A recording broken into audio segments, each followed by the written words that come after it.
بجد مش قادرة أقولك أنا فيا إيه الفترة دي.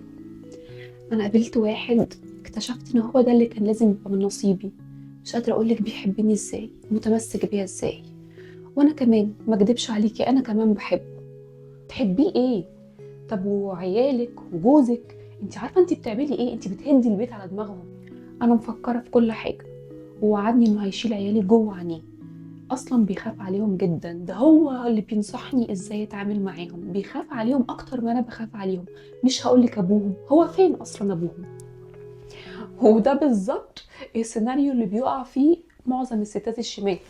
قولي لي يا خاينة، ليه الشيطان وزي وبكتبه كان عقلي ازاي بكلمتين. بجد ممكن تقتنعي ان واحد هيحب عيالك اكتر من ابوهم، او حد يبص لواحده متجوزه وواحده في عصمه راجل